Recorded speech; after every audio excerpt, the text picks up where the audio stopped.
સુરત શહેરમાં કાર ચાલકની ગંભીર બેદરકારી સામે આવી છે, જેમાં 108 એમ્બ્યુલન્સને કાર ચાલકે સાઈડ જ ન આપી અને હોર્ન મારવા છતાં પણ એમ્બ્યુલન્સે એણે સાઈડ ન આપી તેવી વાત સામે આવી છે. સુરતમાં બોલો નફ્ફટાઈ પણ હવે હદ વટાવી રહ્યો છે.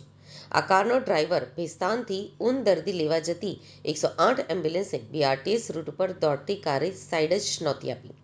શુક્રવારની રાત્રે બનેલી ઘટનાના વિડીયો સામે આવતા લોકોમાં રોષ જોવા મળ્યો છે. વિડીયોમાં સ્પષ્ટ સંભળાતા સાયરનના અવાજ પછી પણ કાર ચાલકે 108 એમ્બ્યુલન્સની અવગણના કરતા અનેક પ્રશ્નો ઊભા થયા છે.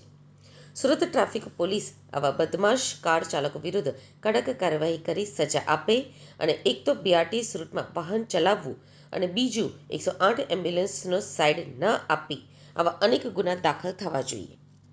બીઆરટીએસ રૂટમાં કાર દોડાવી અને એમ્બ્યુલન્સને સાઈડ ન આપી, જેના કારણે આ વિડીયો સોશિયલ મીડિયામાં વાયરલ થયો છે. તો શું પોલીસ આવા બેદરકારી ભરેલા માણસ સામે કાર્યવાહી કરશે?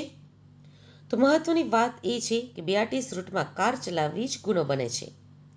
પોતાના બાપનો રોડ હોય એમ કાર ચાલક બિંદાસ રીતે કાર બીઆરટીએસ રૂટમાં ચલાવી રહ્યો છે.